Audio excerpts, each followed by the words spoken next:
Welcome to my channel Lakshmi Ramana recipes. ఈరోజు మనం మంచి రుచికరమైన ఒక స్వీట్ రెసిపీని ప్రిపేర్ చేసేసుకుందామండి. చాలా హెల్దీ అన్నమాట, ట్రెడిషనల్ రెసిపీ. అదే సగ్గుబియ్యం, శనగబేడలు, బెల్లం వేసి పాయసం అండి. చాలా బాగుంటుంది. కాబట్టి మనం ఈ పాయసాన్ని ఎలా తయారు చేసుకోవాలో కావలసిన పదార్థాలు, తయారీ విధానం ఒకసారి చూద్దామండి. మామూలుగా ఈ పాయసాన్ని పిల్లలకు చేసి పెడితే చాలా హెల్దీ అండి. అలాగే కాకుండా మనం ఎప్పుడైనా పండుగలు అవి వచ్చినప్పుడు ఈ విధంగా మనం పాయసం చేసి పెట్టి దేవునికి నైవేద్యంగా పెడితే చాలా బాగుంటుందండి. కాబట్టి మనం ఈరోజు ఈ ట్రెడిషనల్ స్వీట్ రెసిపీని ఎలా ప్రిపేర్ చేసుకోవాలో కావలసిన పదార్థాలు, తయారీ విధానం ఒకసారి చూద్దామండి. ముందుగా ఒక పెద్ద గిన్నె పెట్టుకొని ఒక పెద్ద గ్లాస్తో 3 గ్లాసుల నీళ్లు వేసుకోవాలి. ఇప్పుడు స్టవ్ వెలిగించుకోవాలి. ఈ నీళ్లు బాగా మనకు తెల్లాలి, అంటే బాగా మసల కాగాలి.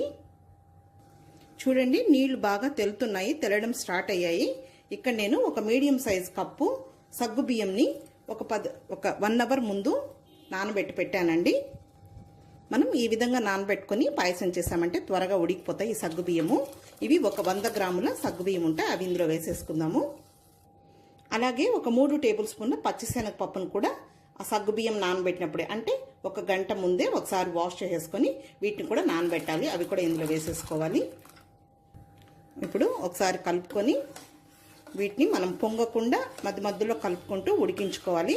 మనకు ఒక 5-6 నిమిషాల్లోని ఇవి ఉడికిపోతాయి. ఆల్రెడీ మనకి ఇవి బాగా నానాయి. ఓకే అండి, చూద్దాం. మనకు సగ్గు బియ్యం అలాగే ఈ పచ్చిశనగపప్పు కూడా ఉడికిపోయి ఉంటాయి. చూడండి, ఇలా పట్టుకుంటే మనకు తెలుస్తుంది. మరీ మెత్తగా అయిపోకూడదు. ఇది కూడా మనం బెల్లం వేసిన తర్వాత ఆ వైట్గా ఉండేది కూడా కనిపించదు. ఇప్పుడు ఇందులో ఇవి సేమియా అండి. ఒక 3 టేబుల్ స్పూన్లు సేమియా అయితే సరిపోతుంది. కొద్దిగా వేసుకోవాలి, ఎక్కువగా వేయకూడదు. మనం పచ్చిశనగపప్పు ఆ సగ్గు బియ్యమే ఎక్కువగా ఉండాలి. ఇవేం నేను నెయ్యిలో వేయించలేదు, ఉత్తవే ఇవి వేసేసుకుందాము. తక్కువగా వేసుకోవాలి వీటిని, మనకు అక్కడక్కడ కనిపించాలి ఈ సేమియా. ఒకసారి కలుపుకుందాం. చాలా త్వరగానే మనకు ఈ సేమియా అనేది ఉడికిపోతుంది. సేమియా కూడా మరీ మనకు మెత్తగా ఉండకూడదు. జస్ట్ ఒక 2 నిమిషాలు ఉడికించుకుంటే సరిపోతుంది సగ్గు బియ్యం పచ్చిశనగపప్పుతో పాటు. చూద్దామండి. మనకు చూడండి, ఆ సేమియా అనేది మనకు ఆ పాయసంలో పుల్లలు పుల్లలుగా అక్కడక్కడ కనిపిస్తూ ఉండాలి, అప్పుడే బాగుంటుంది. లేకపోతే మెత్తగా అయితే బాగుండదండి. ఇప్పుడు ఇందులో బెల్లంని వేసుకోవాలి. ఇక్కడ ఆల్రెడీ నేను ఒక 300 గ్రాములు, అంటే 250, 1/4 కేజీ కంటే కొద్దిగా ఎక్కువగా బెల్లాన్ని ఈ విధంగా కొట్టి వేసేసుకోవాలి.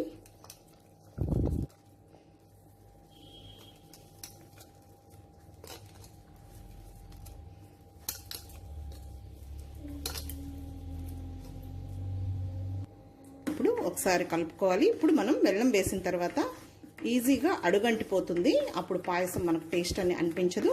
కాబట్టి మనం మీడియం ఫ్లేమ్లో హై ఫ్లేమ్కి అడ్జస్ట్ చేసుకుంటూ ఇలా కలుపుకుంటూ ఈ బెల్లం వేసిన తర్వాత ఒక 4-5 నిమిషాలు ఉడికించుకోవాలి. చూద్దామండి. చూడండి, మనకు ఈ బెల్లం అనేది బాగా కరిగి ఉడికిపోయింది. ఇప్పుడు ఇందులో ఒక 7 ఇలాచీల్ని కచ్చాపచ్చాగా దంచి వేసుకోవాలి. అలాగే ఇది సోంపు అండి. ఈ సోంపుని కొంచెం చూడండి ఈ విధంగా కచ్చాపచ్చగా దంచుకోవాలి. ఇది 1 టీ స్పూన్ వేసుకోవాలి. ఈ పాయసంలో మెయిన్ ఈ సోంపు వేసామంటే అసలు ఎంత బాగుంటుందో. చాలా మంది సబ్స్క్రైబర్స్ నేను వీడియోస్ అప్లోడ్ చేసినప్పుడు అక్క సోంపు వేస్తే బాగుంటుందా, మాకు ఇష్టం లేదు అంటున్నారండి. కానీ మీరు ఒకసారి ట్రై చేసి చూడండి, చాలా బాగుంటుంది. కానీ ఇష్టం లేని వాళ్ళు స్కిప్ చేసుకోవచ్చు, కానీ మీరు ఒకసారి తప్పకుండా వేస్ట్ చేసి చూడండి, చాలా బాగుంటుంది. ఇప్పుడు ఇది వేసిన తర్వాత 1 నిమిషం ఉడికించుకోవాలి. ఓకే అండి, చాలు. ఇప్పుడు ఇది ఉడికింది. మామూలుగా ఈ బెల్లం పాయసంలో ఈ విధంగానే చేసుకుంటారండి ట్రెడిషనల్ వేలో. కొంచెం ఎండు కొబ్బరి ముక్కలు, జీడిపప్పులు అవి వేయించుకొని వేసుకుంటారు, అదొక మెథడు. కొంచెం పాలు ఇష్టపడే వాళ్ళు కాచి చల్లార్చిన పాలు వేసుకోవాలి. ఎందుకంటే మనం ఇలా వేడివేడిగా ఉన్నప్పుడు పాలు వేసామంటే విరిగిపోతుంది. సో ఈరోజు నేను పాలు వేసి ప్రిపేర్ చేస్తున్నానండి. కాబట్టి ఇప్పుడు ఇది చల్లారాలి. పాలు కూడా కాంచి పెట్టాను, అవి కూడా చల్లారిపోయాయి. ఇది చల్లారే లోపల మనం డ్రై ఫ్రూట్స్ని వేయించుకుందాము. తీసి పక్కన పెట్టేసుకుందాం. స్టవ్ వెలిగించుకొని ప్యాన్ పెట్టుకొని 1 టేబుల్ స్పూన్ నెయ్యి వేసుకోవాలి. మామూలుగా అయితే ట్రెడిషనల్ వేలో పెద్దవాళ్ళు ఇలా నెయ్యి కూడా వేయరండి. ఎండు కొబ్బరి ముక్కలు, అలాగే ఆ జీడిపప్పు, ద్రాక్ష కూడా అలాగే పచ్చివే వేసేస్తారు. ఇప్పుడు ఇందులో 1 టేబుల్ స్పూన్ జీడిపప్పులు వేసుకోవాలి. ఈ డ్రై ఫ్రూట్స్ కూడా మనకు ఎంత ఎక్కువ వేసుకుంటే అంత బాగుంటుంది. అలాగే ఇవి కొద్దిగా వేగిన తర్వాత ఇందులో నేను పచ్చి కొబ్బరి ముక్కలు వేస్తున్నానండి. 1 కప్పు పచ్చి కొబ్బరి ముక్కలు వేస్తున్నాను. సన్నగా కట్ చేసి వేసుకోవాలి. పచ్చి కొబ్బరి ముక్కలు అయితే టేస్ట్ ఇంకా బాగుంటుంది. ఎండు కొబ్బరి ముక్కలు కూడా వేసుకోవచ్చు.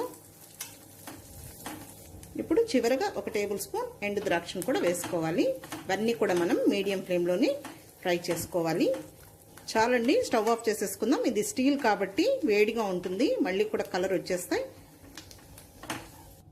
ఓకే అండి, ఇప్పుడు మనకు ఈ పాయసం అనేది కొంచెం గోరువెచ్చగా ఉన్నా పర్వాలేదు, పాలు మాత్రం బాగా చల్లబడాలి.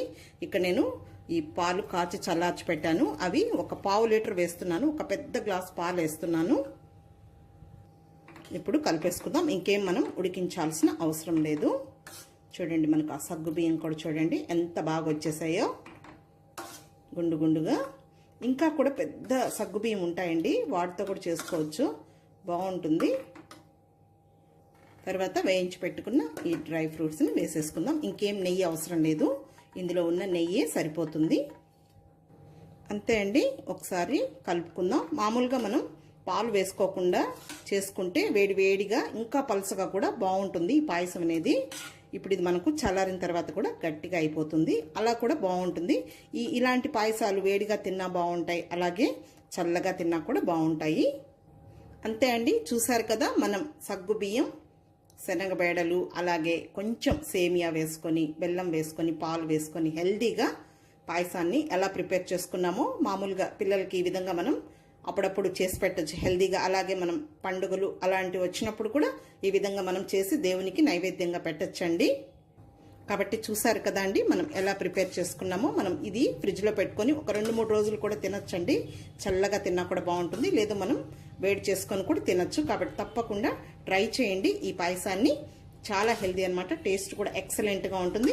ఈ వీడియో మీకు నచ్చినట్లయితే నా యూట్యూబ్ ఛానల్ లక్ష్మీ రమణ రెసిపీస్ని కొత్తగా చూస్తున్న వారైతే నా ఛానల్ని తప్పకుండా సబ్స్క్రైబ్ చేసుకోండి. అలాగే మర్చిపోకుండా పక్కనే ఉన్న బెల్ ఐకాన్ని ప్రెస్ చేయడం అస్సలు మర్చిపోవద్దు. అది ప్రెస్ చేస్తేనే నేను చేసిన వీడియోస్ అన్నీ మీకు నోటిఫికేషన్ ద్వారా వస్తాయి. నచ్చితే లైక్ చేయండి, షేర్ చేయండి. ఇంకొక మంచి వంటతో మళ్ళీ కలుద్దాం. నమస్తే అండి.